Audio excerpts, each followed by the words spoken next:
So, welcome to the New Retirement Podcast. I'm your host, Steve Chen. Today, we have a special guest, Fritz Gilbert. He's the author of Keys to a Successful Retirement.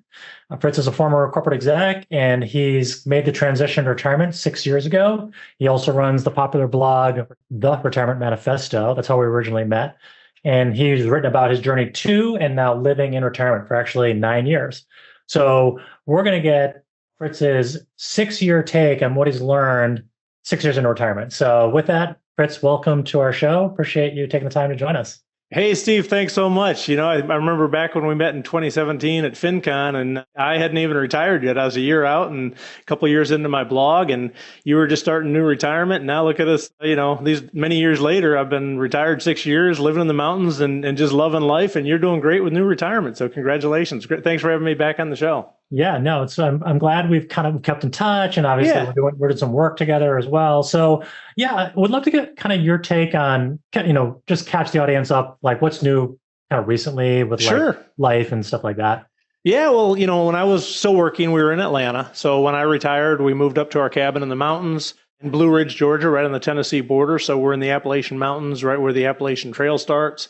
And I tell you what, retirement has just been awesome, Steve. My wife started a nonprofit called Freedom for Fido. So we're building free fences for low-income families with dogs on chains. We've got a couple hundred volunteers. We're doing a fence build every week. So we've built this whole community of just generous people who are all about giving back to the community. And it's just become this huge network of really good friends. We call it the Fido family. We actually have a name for it. We're getting together tomorrow at a microbrew, right? It's just these spontaneous pop-ups. Somebody will shoot out a group text. Hey, let's get together at Grumpy's. And we just show up. And it's become a great core of friendship. My blog, obviously, I'm 9 years into that now and still continuing to write and enjoying that and the interaction with the readers and helping people figure out this whole retirement thing. It's really been interesting, Steve, because I started writing before I'd retired 3 years prior. So I talked about preparing for it in the transition, but you just don't know what it's going to be like until you actually do it. And now I'm 6 years into it. I know what it's about, right? I've been there. I've been through the phases. I've settled in and we're just living life. We got a couple dogs up here. We've got a second home down in southern Alabama where our daughter lives. And we spend a week down there every month with our granddaughter, 3 weeks up here at the cabin, and then we'll hook up the RV and we'll travel around the country, a couple times through the year. And we're loving life. We're healthy. We're focused on fitness. We're doing stuff outdoors all the time.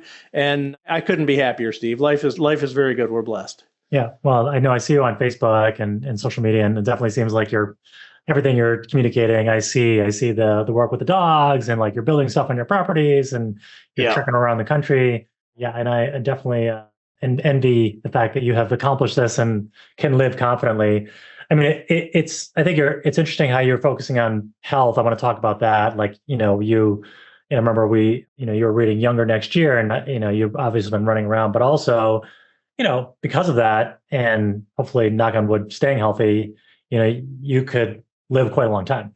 And you have to kind of like this reality of like managing your money over that time period. But I love your commentary on both those things, like how you manage your health, and also how you kind of think about the financial side of it. Yeah, that's a great question. And really, I've always kind of been fitness oriented. I ran for 25 years in my career, and I'd run at lunch and whatnot. But the freedom in retirement to just do so many different physical activity things. We're doing a fence build, so you're doing strength stuff there. Today I went out on a 6 mile trail run. I'm 61 years old and I can still run 6 miles on the trails. It feels awesome. I'm probably in better shape now than I was at 50 because I've got the time and I've put in such a variety of workouts. I bought a Peloton type thing, so I got a home gym. I'm doing weights. I never really did weights when I was working, but now I've really noticed the importance. I've done a lot of research on longevity and things you need to do. So I guess there's several planks in our retirement. We've got the travel, we've got time with our daughter, we've got the blog, we've got the charity, but fitness is absolutely a key part of that. And I probably, have pretty regimented, pretty aggressive workouts, 3 to 4 days a week. So how does the money play into that? I guess it's interesting when you're preparing for retirement, and obviously new retirement, this is what you guys are all about. There's a huge focus on the financials, and there needs to be. But as you get into retirement, you start thinking about them. This is probably one of the things I've learned in retirement. You think about the money less after you've made the decision to retire and you've gotten a couple years into retirement. You've kind of gotten used to spending what you can safely spend. you kind of settle in and you don't worry about money nearly as much. I know we're within our safe withdrawal rate. I know we've got investments that'll keep up with inflation, hopefully, demonstrated in the past. No idea about the future, but, we've got a diversified portfolio. We're going to delay Social Security because that's a good longevity step. So we're doing the things we can do to, hopefully not run out of money. And we really don't worry about it. We know we're well within our safe withdrawal rate. We're comfortable that we can live like this. We've got some luxuries built in. If we had to scale back to a little bit, we could do that without any major sacrifices. So it's really refreshing how the financial anxiety goes down significantly once you're into retirement for a couple of years. Yeah. That's really interesting. I mean, it's so funny that so you're 61, you're 9 years from claiming if you delay Social Security till 70, Yep. You're kind of living on your own ass. I mean, and then that'll help, but probably, I don't know, how much of a difference will it make? I mean, it does make a huge difference in terms of like hedging your longevity and stuff like that. Yeah, I mean, you can argue, okay, there's an opportunity cost because we're spending our investments to delay Social Security. My whole take on that is Social Security is, if you can get the bump every year while you wait, 8% or whatever they claim it is, and then once you start claiming, it's inflation adjusted every year. So to me, that's kind of a guaranteed, locked in inflation adjusted income. Whereas your investment returns have more risk by definition. So to me, there is a break even point, right? You can probably see it in your models. I mean, it's typically in your early to mid 80s is the break even point. So you could say it's not that big a deal, and it's probably not. But it's just one of those levers you've got. If you live to 100, you're going to be glad you delayed Social Security because that's clearly past the break even point. So 100%. No, it's also great to hear about your path to, I mean, you've always been healthy and exercise and stuff like that, but leaning in even more. Joe Kuhn is another guest we've had, and we did some work with him, and he got really fit, and he's on YouTube, and people were like, he was originally talking about kind of all this plant stuff, and then people were noticing how fit he was getting. They were like, "What are you doing?" And he's like, "I'm retired. I'm getting super fit." And it's like, I wanted to really get into what he was doing there. Do you see this with your peers, like other folks that that are retired? Are they leaning into the exercise side of it and getting more fit? Yeah, we're fortunate because so many of our relationships now have been fostered through this Freedom for FIDO work, and I think it's kind of a self-selecting subset of population, right? The people that we interact with tend to be earlier retirees. They tend to be fit. They're out there building fences for dogs. So by definition, the vast majority of our friends are really into fitness as well. If you go on, we're on Strava together, right? We see each other doing stuff. So I look at my friend, there's this woman, she's amazing. She's probably late 50s. She's out there doing 8 to 10 mile hikes. I mean, like 2,000 feet of vertical climbing, and I mean, she's absolutely just crushing it. Like 20-year-olds couldn't keep up with her, and that's just representative. I mean, Mark, another friend of mine, he lives at the top of this huge mountain, and every day he walks down the mountain, he does a 5-mile hike with his dog, and he hikes back up this mountain, and that's probably a 1,500 foot climb. So, I got mountain biking buddies. I've got, swimming buddies. There's a group of us that swim in the lake every year. It's a 3-mile swim across the lake. It's a big event. So, and the lady that organizes that is like 78 years old, and she's still swimming 3 miles across the lake. So health, like you mentioned, younger next year. There's no reason if you don't make a focus on health, and it's easy to make excuses, but once you retire, the biggest thing I urge people, stop making excuses, just get out and start walking. I got a friend of mine who just retired. He and his wife, they're kind of out of shape. Yeah. And you know what? They're starting to walk, and they're doing 2 miles at a city park. And I'm like, good for you. They're doing it, and they're getting out there 3 days a week, and they're walking their 2 miles. Yeah. And you've got time to do it. And the rewards of it, not only do you hopefully get better longevity, but you feel so much better. I can do anything I want to do, anytime I want to do it. And I have no aches and pains. And if we want to go travel to Colorado and climb a 14er, we can do it, right? Yep. So the benefits far exceed just the longevity. It's health span, right? If you study this stuff, it's being able to do what you want to do longer in your life. And being surrounded by a community of like-minded friends certainly helps, because you're the nature of your 5 best friends, as they say, right? Yeah. And our best friends are equally focused on fitness. Yeah, that's awesome. I think it is so important, the community, the people that you're around, and leaning into it. And I mean, I think about my life this way too. It's like, I want to be able to ski, bike, surf. Like, I just took up wing foiling. Oh, cool. Sport where you're like holding this wing and then you come up and like, if I want to keep doing this kind of stuff, I need to, and you're working out way more than I am. I actually, there's a friend of mine. Yeah. He's retired. He's like 63. He's in better shape than I am because but he works out 3 hours a day, 2 to 3 hours a day. He just swam like 5,000 meters. I was like, what do you? Well, it's like anything else, right? I really believe in balance. I got a friend of mine, he works out like 10 times a week. And I'm like, dude, you got to back it down. That spoke in your wheel is too long, right? You got to have balance. But the one thing, I just saw a YouTube video the other day about the top 5 regrets of retirees. And this is like 80-year-old people that this guy had interviewed. And I think it was number 2 or 3. The biggest regret was that they hadn't taken better care of themselves and focused on fitness, because at that age, you're starting to really, even at my age, I think of my high school classmates, you can see a huge difference between the people that think about fitness and the people that don't already at 60. So by the time you're 80, it's a huge chasm, right? And that's a big regret. People that didn't focus on it, when it starts catching up to you and it's kind of hard to dig yourself out of that trench, that's when you start having regrets for not making it a priority. Yeah, I definitely think that there's a certain age where I remember I was like, okay, I'm going to get ripped, like whatever. Yeah. But now I'm like, all right, I just want to stay fit. And I feel like there's also, if you don't keep it up at a certain point, you may not be coming back. Like, it's like, you're just not going to get back to, could I go hike, do a 2,000-foot climb and do a 10-mile hike? That's right.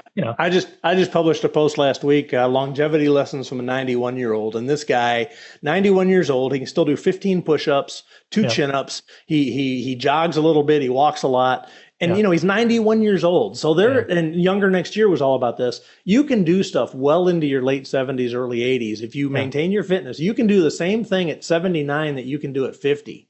It's shocking to people but I see a lot of those late 70s, early 80s in our community that are that model. There's like the lady that I swim with, it can be done. And my goal is that my wife and I will be in that camp, and I want to build fences until I'm 85 years old. That's kind of my goal. Yeah. That's awesome.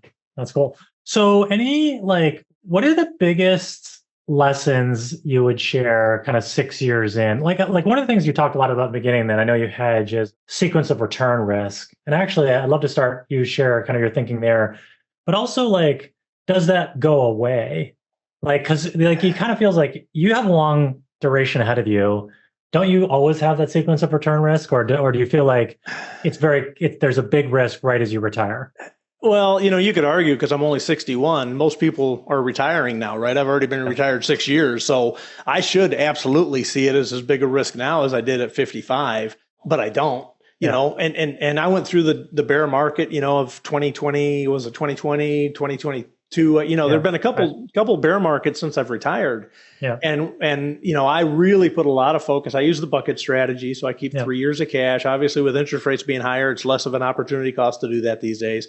Yeah. But what I've learned is having a couple years of cash, and then just knowing from 6 decades on this earth and 4 decades as a, DIY investor, you learn that markets are cyclical and they're going to go down, and you don't freak out about it. So you've got to have that exposure to equities to offset that long-term inflation. So you worry about it a lot when you first retire, but then you go through a couple downturns, you kind of pull your cash down for a little bit, you don't refill the bucket, and then the markets come back and you refill the bucket and you're like, hey, that was pretty easy. Yeah. And so I still have that same position in place, the bucket strategy, 3 years in cash, 5 to 8 years in bonds, which I changed to a bond ladder because I learned as the interest rates obviously, went up, the bonds got crushed. So I've moved that to a bond ladder. That is one change I've made. So it'll be a known return at a known date. But beyond that, it's just in place. I maintain it, and I don't really worry about sequence of return risk, but I have, and I probably always will, 3 years of cash and 5 years of bonds and a little bit of alternative commodities, some stuff like that, some REITs, that I feel comfortable. If we had to go 10 years in a horrendous bear market, we'd be okay. We'd find a way to get through it. So it's something you need to be aware of, but once you position it and you just start maintaining it, you worry about it a lot less. How do you compare, maybe you don't talk about this, but like you're with your community of fit friends building fences, right? Yeah. How, and like a bunch of you in good shape. Do you guys talk about money, like kind of where you're at, or like from a like we're, leaning into this story of, we think financial wellness is going to be a lot like physical wellness, which is like, it's a lifelong practice. Yeah. You got to pay attention and you just got to keep at it. You got to keep working out. You're going to have to keep managing your money, doing the bucket strategy. Like, are your friends the same way? Like, I mean, I'm sure they're not like you, because like you're the only person who has written a 9-year blog and written a book. Yeah. But I'm like, are they thinking a little bit like you? Steve, it's surprising. I wrote an article called the 90-10 Rule of Retirement. And I basically said, as you're preparing for retirement, 90% of your thinking is on the financials.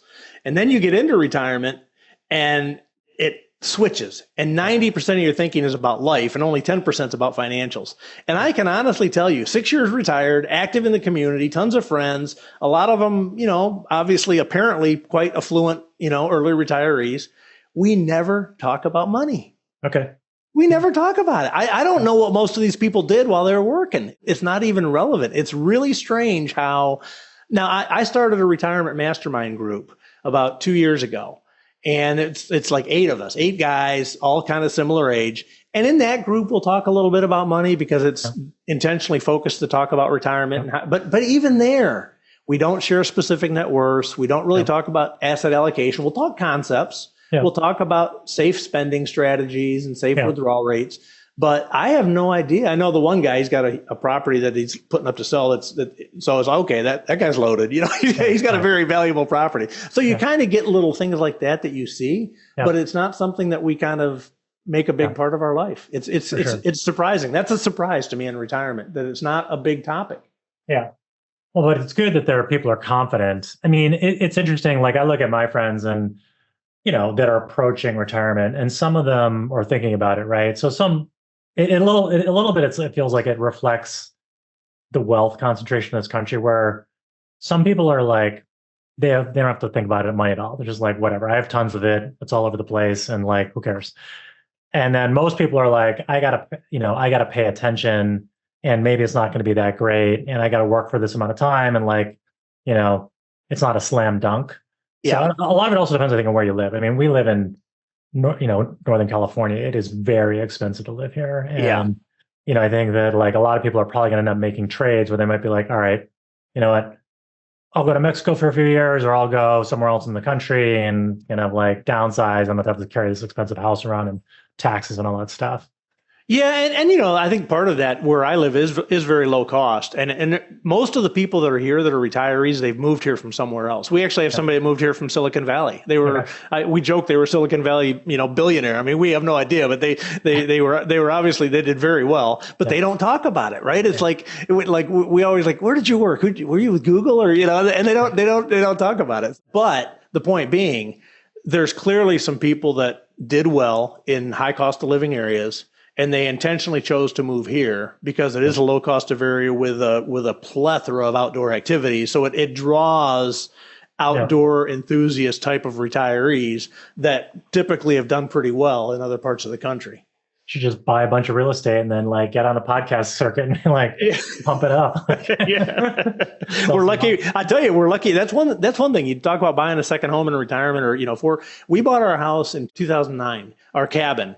And we were still in Atlanta. We bought it as a weekend place. And thank God we did, Steve, because the property values have probably, like everywhere else in the country, but this area in particular, with all the retirees moving in, Wall Street Journal had an article, they call them halfbacks. And all these people moved to Florida. They want to get closer to their grandkids, so they move halfway back. They still want a better climate. So, and then COVID, everybody's leaving the city. So they're all moving to the mountains. They can work from home now. So the property values absolutely exploded. But by buying our house, 10 years before I retired, we locked in our housing costs for retirement. And it was great that we did, because we'd probably be able to afford it, but it would be a much bigger dent in our retirement portfolio than it was buying when we did.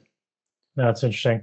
Okay. I have a question just generally. Like, I know that people with money, one thing that is kind of counterintuitive to a lot of folks is that a lot of folks, if they have money and they've done a good job of saving, they actually even after they retire, they keep building wealth.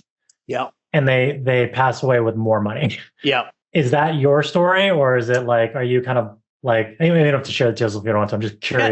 No, it's a great question. And if you do the research, the vast majority of retirees that have done their planning and they're financially in a good state to retire, the 4% safe withdrawal rate, that's worst case scenario, right? That's designed for a 4% market and we all know over time, the markets tend to return 10%, right? Yep. So if you're designing your whole retirement plan to deal with a 4% safe withdrawal rate and the markets are normal, by definition, your wealth is going to grow. So yeah, our net worth is up from when I retired. It's shocking. The markets have been good, right? Yeah. And I've written a lot of articles about this.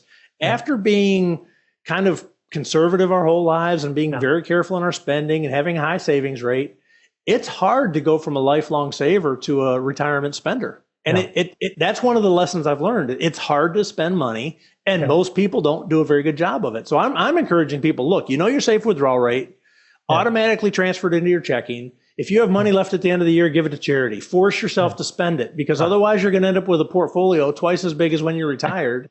And you might as well enjoy it while you've got it, right? And I've talked to others conceptually on this. Yeah. And that phenomenon, because most people have equities and most people are using a 4% or less withdrawal rate, most people's portfolios do increase in time. It's a fact. Yep. The best thing I did for my net worth was retire. Yeah, exactly. It's like there's a guy, a friend of mine here. He retired super young, like in his 40s, right? And that's because he was worried. Like his father had some heart disease. He's like, listen, his father died really young. He's like, I'm going to take this time with my family. And I remember asking this question. He's like, he shared. He's like, I have more money now than when I retired. I mean, he lives pretty frugally. I think the cost, managing your spend, but it's pretty interesting. So it's good. Let me throw one more thing in there. Do you know Doug Nordman? He's a blogger, Military Dollar. He actually, I saw it somewhere and it stuck with me because he's been retired like 15 years now. And he goes, he said, my withdrawal rate's down to like 2.5%. Right. He said, I'm still spending the same. It's even going up with inflation, but my portfolio's grown so much faster than my spending. My withdrawal rate is actually declining in time. And that kind of struck a chord with me. I was like, well, and I'm starting to see the same with us. Yeah, like your withdrawal rate, you started at 4%, and it gets. I think I saw on some blog, it's like it's 2%. It's like it's crazy. We had this guy. And I'll link to it. Andrew Biggs. On he's worked for Social Security Administration, and he's like, is there really a retirement crisis? Everyone talked like the press is always like, hey, everyone's going to run out of money. It's going to be horrible. He's like, when I look out there at people who are older, many of them are fine. They're not like on the street. Now, people that plan, that's definitely true. I think not everybody, some people, maybe they're not covered, maybe they're not retired because they can't retire. They're still working. Right. I think that's my take on it. And, the people that listen to your podcast, the people that read my blog, they're the ones that are planners. They're the ones that are going to be fine. And I don't know what percentage of the population is, but let's say it's 20 or 30% are going to be absolutely fine. There's probably 30% in the middle that'll kind of make it, but boy, they really need that Social Security, and they're going to, they'll have to kind of cut back, but they'll be okay. And then there's probably 20 or 30% who haven't saved a dime. They've always bought the big boat. They've always bought the big house. They've always kept up with the Joneses. They're in debt to their eyebrows, and they're 65 years old going, oh crap, I've got nothing saved for retirement. That's a big percentage, but those aren't the people that listen to us talk, unfortunately. So I think there is a retirement crisis. Yeah. But I think it's probably 20 to 30% that are going to be dependent on Social Security, and that's almost all they're going to have. Yeah. And I know a few of those people, and they're hanging on by their fingernails because they can't afford to lose their job, but they're starting to face ageism. They're starting to hate their job, but they don't have a choice. Yeah. And that's a miserable place to be, right? I really feel a burden for those people, but some of it, not all of it, but some of it you can say, well, they made bad decisions through their life. Yeah. Ultimately they got to pay the price. Some of them are there because of just bad luck. And those are the ones that I really feel bad for. Yeah. Yeah. No, it's not, it's tough because like we're now teaching financial literacy in more high schools, which is great, but it's not taught, I think, especially in our generation or like kind of the 15, 6-year-olds, it's like we're Gen 1 401k people, no pension, kind of do it yourself. And like, if you made good choices like you did your whole life, like investing and saving and regularly and kind of not freaking out about the market, you're fine. But most people don't learn that lesson. Now, hopefully they are learning that lesson. Yeah, and I think you're right to target the high school and even college. That's a huge underserved market. It should be a mandatory curriculum for every high school in the country. And I've got a buddy of mine who's really pushing it in Georgia. He's connected with some state senators and stuff, and he's making some headway. I think that's the area when you talk about financial planning and your point, financial wellness for life. Yeah. The earlier, you know about compounding, the earlier you start, the better it is. The earlier you can learn some of the basics of this stuff so you don't get into trouble right out of the gate, the better off you're going to be. And that is a gap, I think, in our society. Yeah, 100%. Any other like huge money lessons that you learned post that you didn't expect post-retirement? Probably the one, not huge, I would say. Other than, like I said, it's hard to spend your money. When I was planning our retirement, I was conservative, meaning I overestimated the cost of almost every category, right? Yep. So we had a lot of buffer in our spreadsheets. And now that we're living it, obviously a lot of those buffers aren't needed because things aren't as expensive as we planned, right? So yep. I used a higher inflation rate than now we're starting to see inflation. I'm glad I did, but I inflated everything every year. So the one surprise is that it's harder to spend money than I thought it would be. We're underspending, even with, we don't live a luxurious life. We're very basic. We have a little cabin, 2,100 square feet, but that's number one. Number two is probably, and this was kind of something I discovered a couple months into, maybe 6 months into retirement, maybe a year. I talked about the bucket strategy, and my initial plan going in was, okay, I'll spend cash for a year. At the end of the year, when I do my formal financial review, I'll do a rebalance. I'll top off bucket one. And as I got into it, I was like, you know what? That's probably not the best strategy, because if you have a bear market in November, you just drew down 11 months of cash in a bull market, and then it turned to a bear right before you're going to refill it. So I moved to quarterly refilling of bucket one. Okay. And I think that's something people should think about is if the markets are good, don't, you're not working anymore. You're not in the accumulation phase. You're in the withdrawal phase, and it's different. When the markets are good, keep skimming some off the top and keep that cash buffer as full as you can, as frequently as you can, so that when the market goes down, you've got the full 3 years of protection that you planned on. That's interesting. I mean, could you define this? You obviously have like thresholds in your head, but you could just, this is the kind of stuff like we're automating or thinking about automating our platform, but it's like, hey, if the market's up a certain amount of money, then you're continuously refilling. And if the market starts correcting, then maybe that stops. You could automate. Yeah, everybody's asked me that. Is there like a number you look at? And I tell you, the one thing that really shows it is your asset allocation. Mm-hmm. If you run your asset allocation and just blow it through, use whatever you've got to just update your asset allocation, you'll see your equities growing. Mm-hmm. And obviously your cash is going down because you're spending it every month. But you will see, not 2 or 3 or 5% moves, but you'll see, 0.5% moving to 1%. You'll see a shift in those allocations. And that's also an easy way to determine, should I sell bonds or should I sell stocks to refill my cash? So if suddenly your cash is becoming a higher part of your allocation, guess what? It tells you your stocks and bonds are getting crushed, right? Yeah. Which happened in 2022. So you can see your asset allocation as kind of a single metric that will give you some indication of, hey, I'm at 72% stocks. I want to be at 70, and my cash is down to 8%. I want it to be at 10%, and I'm going to go ahead and take 2% equities and move them over to cash. Interesting. I feel like all this, like you're doing it all yourself, right? You're tracking all this stuff and doing it. Do you think your other friends are doing this too, or are they less active on it? I think they're less active. I think they're less active. Most of them are DIY.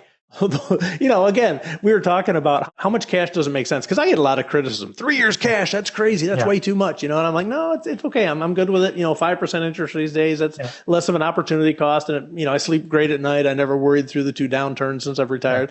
And I got a buddy of mine that said, oh no, I keep a lot more than that. So I'm like, okay, but then what do you do for the inflation risk, right? What's your equity exposure? But he doesn't get into that. So, and the other thing I would say, Steve, is for the first 2 years of retirement, it was kind of, a big exercise. Oh, I got to look and refill in bucket one. And it's almost just become now just a routine thing. I know when the market's up, you keep an eye on the market. Man, the market's been doing well. I haven't filled my buckets for a while. I probably ought to take a look at it. And it's, it's a 5-minute exercise. It's not a big deal. I did a thing about how I spend my time and how much time I spend managing our money. And I kind of did a little spreadsheet, on exercise and doing this and doing that. And I think the total time spent managing our portfolio for the year was like 27 hours. Really? Okay. And I mean, it's less than 0.5% of your time. Yeah. It doesn't take a lot of time. Once you've got a system set up Yeah. and you're just in the maintenance mode of it, it's not that much work. Yeah. That's super interesting.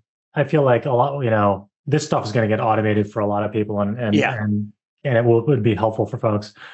Okay, cool. Well, let's shift gears for a sec. I want to talk a bit about time and I know, I want to hear you kind of like how, you're think about purpose and stuff like that, but also like, we talk about the bucket strategy for money. I was thinking, do you have a bucket strategy for time? Is there some analogy that way? Like, or like in terms of like, because I know that like in big buckets, there's like kind of the go, slow go, and no go. And obviously we want the go-go's to be long, but do you kind of think, oh, I have to do certain things now? I'm younger. Perspective comment. I would say when I first retired, no, I was just glad to be out and glad to be able to do whatever I wanted to do. But, everybody's talking about die with zero. I don't know if you've read it, but I read it. And I disagreed with a lot of his premises on the financial side. But the one thing that really did stick with me is exactly what you're saying. He didn't call it this, but a bucket strategy for your time, right? There's only you can only climb Mount Everest, until you're, early 60s maybe, right? If you want to climb Mount Everest, you better get out there and do it, right?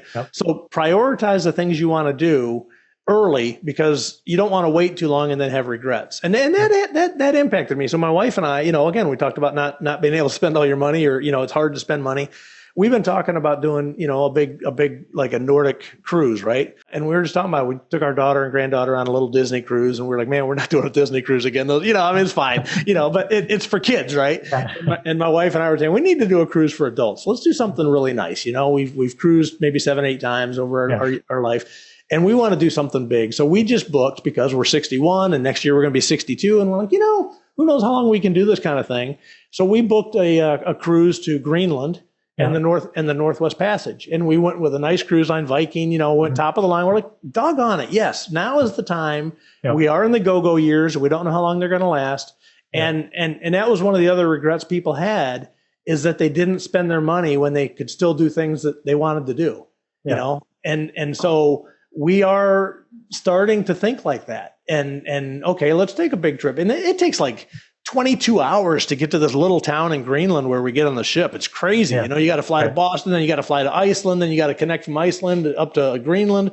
And we're like, you couldn't do that when you're 75 years old, right? Or you wouldn't enjoy it. So let's do it now. And then as we got into the registration on the ship, well, son of a gun, they require a physical to take this cruise. They because you're so far removed from medical care. I mean, they have a ship doctor, but if anything serious happens, you're so far removed. They don't want people doing that cruise that aren't healthy enough to, So So I wouldn't say it's structured, but I would say it started to creep into our thinking, and we're the things that we're doing now, like building this workshop that I'm in. This is my writing studio and my woodworking shop. We built that early because I'm like, you know what? I want to enjoy building dog houses for Fido and having my own writing studio to do podcasts in. I want to enjoy that for as many years as I can. Let's go ahead and spend the money and get it done so we can enjoy it for a long time. There's a balance because you don't want to go over your spending. So it's a constant balance between you want to spend your money and you want to spend it doing things that you might not be able to do forever.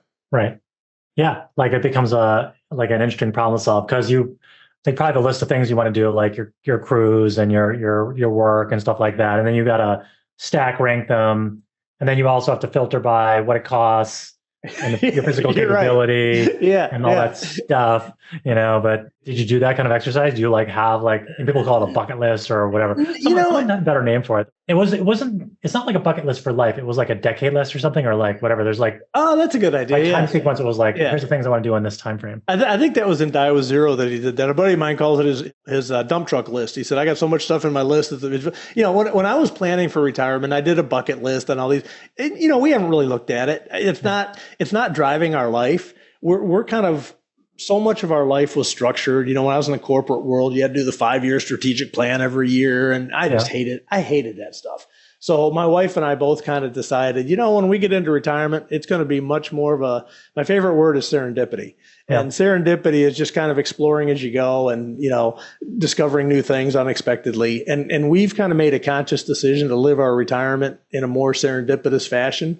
So no, we've not done a forced ranking based on cost and decades and all that. But somebody that like an engineering type mind, which a lot of people that are really into the personal finance are like that, right? They've got all their spreadsheets. I was like that with the financial side. But interestingly, on the life side now, we've become much less formal and much more serendipitous.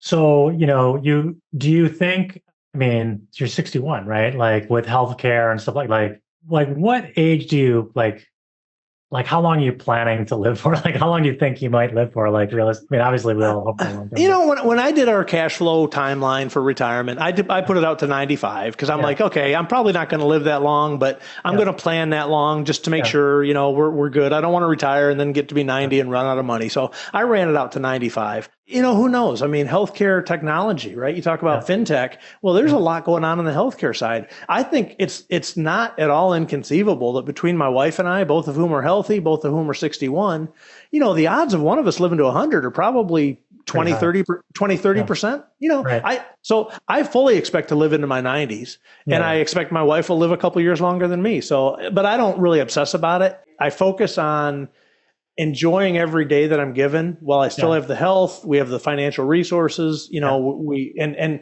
a big thing I've learned is the mindset that you take into retirement is huge. Yeah. And taking on a mindset of optimism and half glass full and gratitude and curiosity. Curiosity is a big one. Listen to your curiosity, but it's that taking the time to be appreciative and to just, I don't really care if I die at 80 or die at 100. I just want to be healthy. I would rather die at 80 than live to 100 and be in a nursing home for 10 years, right? If I had my choice. Sure. But it's out of my control. So the other thing I look at is I think of big circles, little circles. And you got one big circle, which is all the things you can worry about. And then there's a small circle in the middle, which is all the things you can worry about, but you can do something about. Yeah.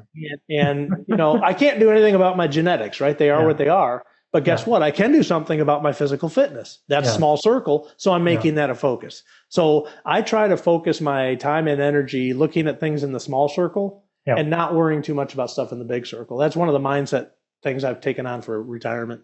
That's awesome. I love it. You should be a life coach, It's like, this is life, all this life stuff. So, okay. Do you think that you'll continue to you had a career, right? A long career kind of doing kind of consistent stuff. And now you've taken on this, 6 years in, you've done a lot, obviously. It's so interesting to hear, like you've got this 200-person organization, you're doing all this good work.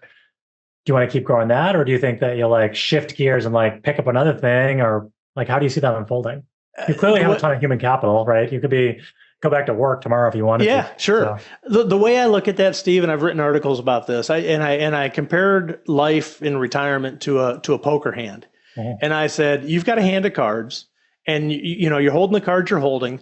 The difference between this and poker is you can put down any one of those cards you want at any given point in time, and you can pick up another one and see if you like it better. And you can pick up 10 more cards if you want. You can pick up 20 more cards. You can pick up unlimited amount of cards, and you can put down an unlimited number of cards.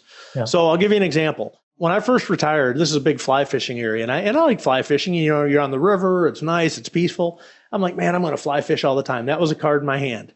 Well, we got up here a couple of years and I'd fished kind of the, 8 or 9 areas where you could access the river, 10 times each. And it was kind of, it's kind of getting boring. So you know what? I didn't renew my fishing license. I put that card down for a while and I picked up a different card. I started mountain biking, right? Yeah. So my whole thing is always remember in your mind that everything you do in retirement is an intentional decision to do it. Yeah. And you can say no to anything. Now, it'd be harder to say no to the charity now because it's gotten so big. Yeah. But example there, what we did, because my wife and I were really starting to get kind of buried, right? We were leading all these fence builds. So we reached out to our volunteers and we said, look, we love what we're doing, but man, it's getting to be quite a bit of work. Would any of you volunteers be willing to step up and we'll train you to be build leaders? And we had 3 other couples that all volunteered. So now my wife and I only lead 1 fence build a month. Yeah. And then we can go to Alabama, we can visit our daughter, and guess what? They're still building fences. So we found a way to kind of delegate and balance things where it doesn't feel like work. And that was one of those intentional designs of putting down the card of having to lead every build and finding a way to bring better balance into it. That's awesome. I start to see it happening. More people have more agency and they kind of choose the work they want to be like, when I grew up, my family moved to like Rochester because my dad got a job there, right? Like I don't envision moving my family cross country, and I never have in my whole career. And I think many people don't now, and especially with work from home and stuff like that. So do you kind of see a world where, we have better choice, better balance? I will say personally, like grinding, building this business, like, there is a lot of like, here's the goal, let's go get it, like grinding away. And there's not like, okay, hey, we can take the foot off the gas and stuff like that. But yeah, but you're also in the grinding years, right? There's a phase of life where you've got to grind. And if you grind well, it gives you the flexibility to have more freedom of choosing what you want to do later and sooner. So I think certainly the whole advent of the side hustle industry, the work from home industry, I have no doubt that that's going to continue. The reality is there's so many side hustles now that, like I did, I started my blog while I was still working, right? It's fine. I could do it, a couple hours in the evening, whatever, it's fine. And you can experiment with different things. And like my blogging, I found something that I love. I'm doing it now. We don't need the money, and I'm not really making a lot of money from it, but it's paying for our health insurance. So, okay, that's fine. So you can find things that you love to do, and you can test them while you still have your real job. And if you find something you love that you can make a living at, man, our parents never had that luxury, right? So yeah, that trend I think is going to continue to grow. Absolutely. Yeah, that's awesome. All right, well, look, Fritz, this has been great. Any last things you'd like to share with our audience in terms of things to be thoughtful about, things to look out for? And also maybe like, what do you think, as you think about the next 5 years, right? Yeah. I mean, if you work 5 more years, you're retired, like in 5 years, it'll be like the age when many people kind of are probably like, okay, I'm actually going to retire now at 66, but you've been retired 11 years. 10 years, yeah, exactly. 10 years at that point, so. I think the two things I would say, number one is, by definition, and a large percent of your audience, they're really focused on the financials. And when I started my blog 3 years ago, I was absolutely obsessed on the financials. You have to be, and you have to get the financials right. But about a year into writing my blog, a couple of my friends had retired before me, and they're like, man, that transition's brutal. I'm really struggling, blah, blah, blah. Yep. And then I heard other people say, man, I love it. Best years of my life. So I really started doing some research on what differentiates the people that have good transitions to retirement and those that struggle. And far and away, the highest correlation is the amount of time people spend planning, not only on the financial, but I would argue almost more importantly on the non-financial. You said I almost sound like a life coach. That's what you almost become. You have to find a way to bring fulfillment to your life. You think about the paycheck from work, obviously, but you don't think about all the other things you get from work. You get structure to your day, you get relationships, you get a sense of identity, you get, a sense of purpose, you get deliverables. You get a lot of things that are gone the day you retire. And most people don't think about that until they retire. But the correlation is those that do think about it and start thinking about, I started my blog 3 years early as an experiment, right? And it's proven to be, it's brought me great satisfaction in retirement. So find a way to think about all those benefits you get from work beyond the paycheck. As you're working through your financials, typically most people kind of get the financials in order and they're I got to wait about a year or two before my numbers are going to work, right? Well, take that year or two. Don't keep refining your numbers. You kind of know where they're at. Take that energy that you were investing in the numbers and kind of put it into that lifestyle side of the equation and figure out what you're going to do to, get a sense of purpose and the biggest thing is it's serendipity. I wrote an article, retirement is nothing like I expected. And yet retirement is exactly what I expected because the mindset I had of just pursuing my curiosity and finding things is absolutely what I expected. But the places that it's led me are the things I never expected. Building this woodworking shop, starting the charity, et cetera. So focus some time on that. That's the biggest takeaway I'm telling people, especially people that are financially oriented, because it's a blind spot for most people. The second thing, what are we going to be doing in 5 years? I don't know. Like my writing, I've been writing 9 years. It's like, I look at all the bloggers that were blogging when I was starting, 90% of them are gone, right? 95%. So what have I done there? Okay, I scaled back. I used to write every week. Now I write every 2 or 3 weeks when I feel like writing. And I've made it where it's not become an obligation. I'm doing it because I enjoy it. And I'm always cognizant and weighing the cards that I've got in my hand. So to be honest, I have no idea where I'm going to be in 5 years because I never expected I'd be where I am. When I retired 6 years ago, I could have listed 100 things on a piece of paper And probably 80 of the things that we're doing wouldn't have been on that page. I mean, it's just amazing how none of the stuff we're doing was stuff that I had kind of planned for. It just kind of happened because it interested me and we pursued it and off we go. Yeah. So I think my life is probably going to remain that way. Follow your curiosity. If something interests you, you go after it. You try it for a while. If it doesn't work, you put the card down, you pick up another one. And where that leads, it's something that I can't find a way to plan for that.